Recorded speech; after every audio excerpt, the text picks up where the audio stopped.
बार की बात है, किसी जंगल में एक कौवा रहता था।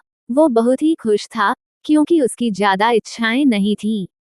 वो अपनी जिंदगी से संतुष्ट था, लेकिन एक बार उसने जंगल में किसी हंस को देख लिया और उसे देखते ही सोचने लगा कि ये प्राणी कितना सुंदर है। ऐसा प्राणी तो मैंने पहले कभी नहीं देखा। इतना साफ और सफेद, ये तो इस जंगल में औरों से बहुत सफेद और सुंदर है, इसलिए ये तो बहुत खुश रहता होगा। कौवा हंस के पास गया और पूछा, भाई तुम इतने सुंदर हो, इसलिए तुम बहुत खुश होगे। इस पर हंस ने जवाब दिया, हाँ मैं पहले बहुत खुश रहता था, जब तक मैंने तोते को नहीं देखा था। उसे देखने के बाद से लगता है कि तोता धरती का सबसे सुंदर प्राणी है। हम दोनों के शरीर का तो एक ही रंग है, लेकिन तोते के शरीर पर दो दो रंग है।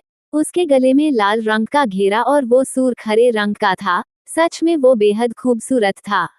अब कौवे ने सोचा कि हंस तो तोते को सबसे सुंदर बता रहा है, तो फिर उसे देखना होगा। कौवा तोते के पास गया और पूछा, भाई तुम दो दो रंग पाकर बड़े खुश होगे।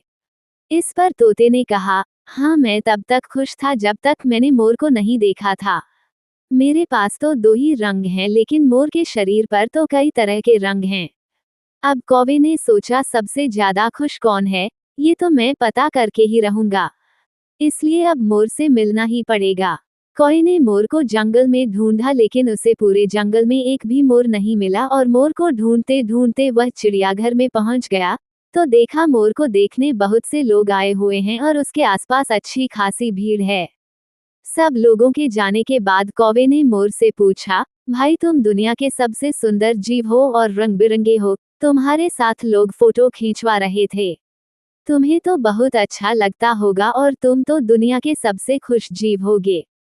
इस पर मोर ने दुखी होते हुए कहा, भाई अगर सुंदर हूं तो भी क्या फर्क पड़ता है। मुझे लोग इस चिड़ियाघर में कैद करके रखते हैं, लेकिन तुम्हें तो कोई चिड़ियाघर में कैद करके नहीं रखता और तुम जहां चाहो अपनी मर्जी से घूम फिर सकते हो। इसलिए दुनिया के सबसे संतुष्ट और खुश जीव तो तुम्हें होना चाहिए, क्योंकि तुम आजाद रहते हो। कौवा हैरान रह गया, क्योंकि उसके जीवन की अहमियत कोई दूसरा बता गया। दोस्तों, ऐसा ही हम लोग भी करते हैं। हम अपनी खुशियों और गुणों की तुलना दूसरों से करते हैं, ऐसे लोगों से जिनका रहन सहन का माहौल हमसे बिल्कुल अलग होता है। हमारी जिंदगी में बहुत सारी ऐसी चीजें होती हैं जो केवल हमारे पास हैं, लेकिन हम उसकी अहमियत समझकर खुश नहीं होते। लेकिन दूसरों की छोटी खुशी भी हमें बड़ी लगती है, जबकि हम अपनी बड़ी खुशियों को इग्नोर कर देते हैं।